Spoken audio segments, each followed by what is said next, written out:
video ini. Silakan nanti setelah pertemuan ini Anda bisa mempelajari secara mandiri. Jangan lupa tugas dan kuis bisa Anda pelajari sebagai pendalaman untuk materi ini.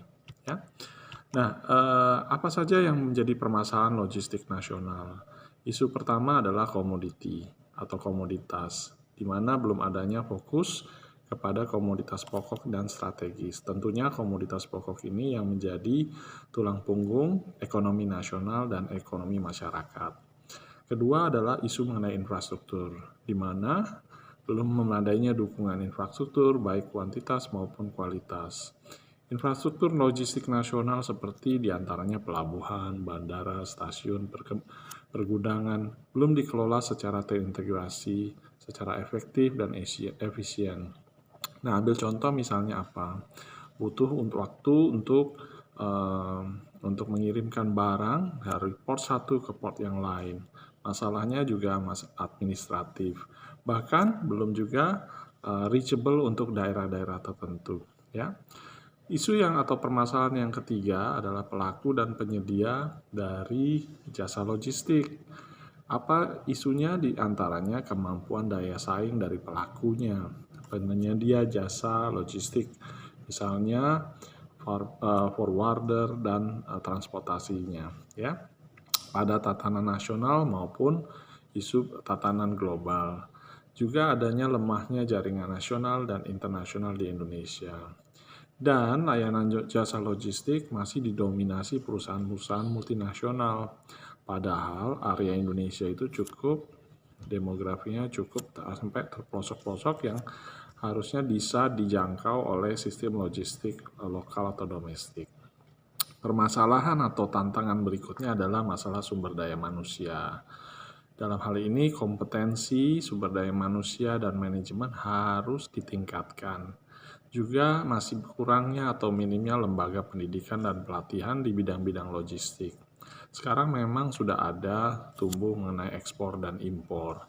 Namun isunya untuk logistik tidak hanya berkembang, tidak hanya sebatas pada urusan ekspor dan impor. Permasalahan yang berikutnya atau yang kelima itu mengenai teknologi informasi dan komunikasi. Di sini salah satunya adalah belum memadainya infrastruktur dan jaringan teknologi informasi dan komunikasi. Apalagi di luar Jawa misalnya, ya. Terbatasnya jangkauan jaringan pelayanan yang sifatnya non-seluler. Terus adanya mayoritas transaksi bisnis menggunakan paper-based system, jadi semuanya serba dengan kertas. Dan diharapkan ke depannya sistemnya lebih otomatisasi dan mengurangi sistem konvensional. Isu atau permasalahan berikutnya adalah mengenai regulasi. Jadi belum adanya national policy yang terintegrasi di sektor logistik, sektor regulasi dan kebijakan masih bersifat parsial dan sektoral, serta law enforcement-nya masih lemah. Di sana sini masih akan banyak dijumpai berbagai isu yang harus dipecahkan, ya. Dan juga sifatnya masih sektoral, artinya tidak menyeluruh, dan juga masih sifatnya ad hoc basis. Isu yang berikutnya adalah masalah kelembagaan, koordinasi terutama antara satu lembaga dengan lembaga yang lain. Terus belum ada lembaga yang terintegrasi untuk membahas mengenai sistem kegiatan logistik nasional. Lalu disosialisasikan ke masing-masing departemen serta wilayah dan industri. Nah, apa aja ya? Selanjutnya kita akan bahas mengenai tuntutan kebutuhan nasional yang menjadi masalah yang diharapkan apa saja. Satu, dari aspek supply side, dari aspek penawarannya, dan juga dari aspek demand side, permintaannya. Kemudian Indonesia juga ada kendala mengenai kinerja logistik nasional yang belum memuaskan, serta alat dan strategi bersaingnya masih relatif rendah atau belum kompetitif dibandingkan misalnya dengan negara-negara tetangga seperti Malaysia, Singapura, dan Thailand. Tapi juga urusan birokrasi. Nah, kita sudah ada Perpres nomor 32 tahun 2011 tentang MP3EI tahun 2011 dan 2025. Apalagi yang menjadi tuntutan, yaitu perkembangan lingkungan regional dan global. Pasar menjadi ASEAN terutama terintegrasi tahun 2015, serta adanya integrasi pasar global tahun 2020 mulai. Dan isu ini akan semakin mendominasi dengan adanya pandemik COVID-19. Ya. Nah, bagaimana dengan peran dari sistem logistik nasional itu? Harus ada kelancaran di antaranya dan menjadi lebih efisien dengan mengurangi biaya-biaya yang harus dikeluarkan baik dari pengirim barang atau eksportir maupun importir. Sehingga apa? Daya saing nasionalnya menjadi lebih baik. Apalagi yang menjadi isu dari Sisloknas. Jadi kelestarian lingkungan hidup, terutama di Indonesia yang sumber-sumber alamnya sangat dibutuhkan mulai dari perhutanan, pertanian, dan sumber-sumber tambang dan mineralnya. Terus apa? Salah satu sisi lainnya adalah perlu kesejahteraan masyarakat, di mana sistem industri, pengolahan, dan lain sebagainya harus juga memperhatikan faktor lingkungan, namun juga kesejahteraan masyarakat, tidak hanya solely tentang bisnis saja. Dan apa tantangan berikutnya adalah mensinkronkan dan menyelaraskan kemajuan antara sektor ekonomi yang satu dengan sektor ekonomi yang lain, antara wilayah yang satu dengan wilayah yang lain, sehingga terjadi pemerataan pendapatan dan pada saat yang bersamaan meningkatkan pertumbuhan ekonomi daerah maupun ekonomi nasional.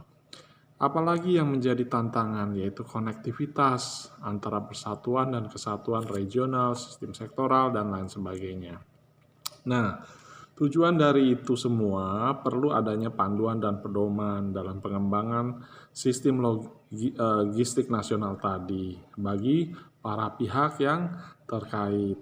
Kemudian diperlukan adanya alat dan komunikasi, bagaimana visi, bagaimana strategi, kebijakan, dan rencana tindakan dalam membangun dan mengembangkan sistem logistik nasional tersebut.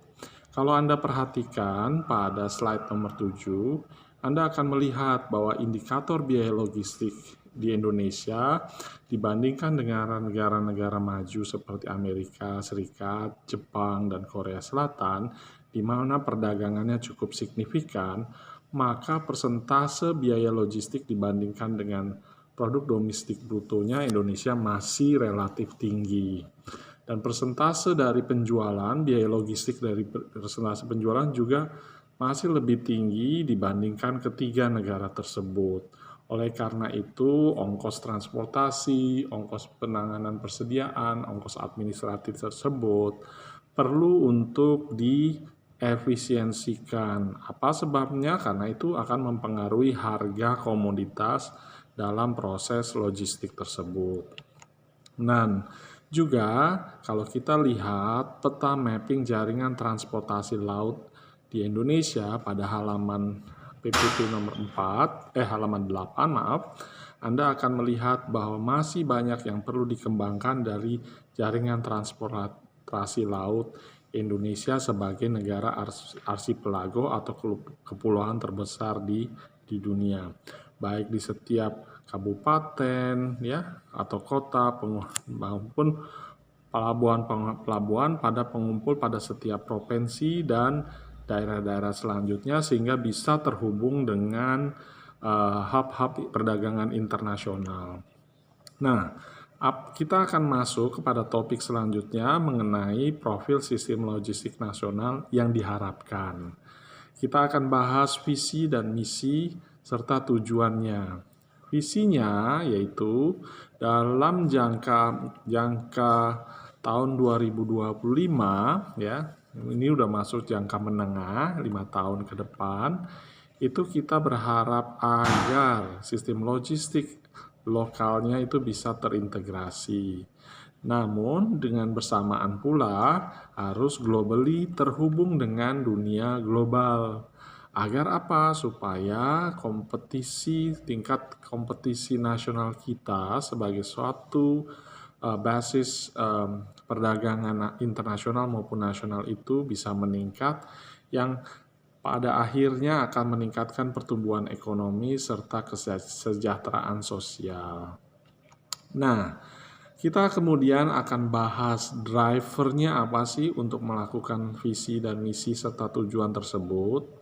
Driver atau pendorong atau pendorak atau motivasinya apa? Jadi kita memiliki komoditas penggerak utama yang menjadi interest untuk dunia perdagangan baik domestik maupun internasional. Driver atau pendorong yang kedua adalah pelakunya dan penyedia jasa logistik itu sendiri, termasuk terwujudnya pelaku logistik PL dan penyedia jasa logistik yang tidak hanya mendominasi sektor logistik di tataran lokal, namun mampu bersaing di tataran global sebagai world-class local players. Nah, ketiga, drivers yang berikutnya, yang ketiga ini, kita harus melihat aspek infrastruktur, jasa transportasinya, handalkah, efisienkah, memadaikah, sehingga terwujud konektivitas lokal atau local connectivity maupun konektivitas nasional, tingkat nasional, serta konektivitas global yang terintegrasi dengan transportasi laut sebagai tulang punggungnya, ya. Nah, driver yang berikutnya atau yang keempat itu kita melihat pada teknologi informasi dan komunikasinya, menggunakan e-logistik nasional, e-procurement nasional, ya, e-payment nasional dan lain sebagainya, sehingga tercipta transaksi-transaksi perdagangan G2G, government to government, government to bisnis dan business to business baik domestik maupun internasional secara terkonektif antara logistik dalam negeri, ASEAN, dan jaringan logistik global. Penggerak yang berikutnya adalah sumber daya manusia. Ini merupakan sumber daya yang strategis, driver yang strategis karena jumlah penduduk Indonesia baik secara operasional maupun strategis cukup signifikan untuk kebutuhan nasional. Ya, adanya klasifikasi profesi logistik, pendirian lembaga pendidikan logistik untuk mendukung kompetensi lokal domestik untuk menggerakkan perekonomian atau jaringan logistik nasional tersebut. Driver yang keenam adalah masalah regulasi dan kebijakan. Adanya landasan hukum, law enforcement, serta implementasi peraturan perundangan yang terkait dengan logistik. Nah, diharapkan dari semua tantangan dan driver tersebut perlu adanya tindak lanjut, yaitu dokumen cetak biru pengembangan Sisloknas. Ya, di sini dibutuhkan komitmen dari semua pihak dan perlu juga diperhatikan pergerakan pengembangan secara berkala. Bagaimana acuan dan kegiatan tersebut untuk selalu lebih baik dari sebelumnya. Yang tindak lanjut yang berikutnya adalah fokus kepada sumber daya atau sumber dayanya harus ada yang fokus untuk menjadi acuan untuk memanfaatkan sumber daya tersebut yang terbatas namun bisa memberikan nilai tambah yang cukup signifikan. Nah, kita perlu juga adanya cetak biru pengembangan sistem logistik nasional yang merupakan rencana strategis atau Renstra dan rencana kerja pemerintah atau RKP setiap kementerian dan lembaga. Diharapkan cetak biru ini bisa dikoordinasikan oleh Komite Percepatan dan Perluasan Pembangunan Ekonomi Indonesia 2011 sampai 2025, yaitu KP3EI.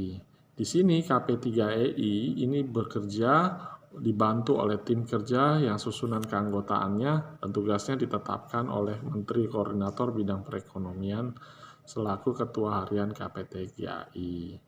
Nah, dengan adanya pemikiran seperti ini, maka Sistem pengembangan logistik nasional atau manajemen rantai pasok itu bekerja secara berkesinambungan untuk pelaksanaan cetak biru supaya bisa lebih kompetitif baik secara sektoral, domestik atau nasional, regional di Asia Pasifik maupun global. Demikian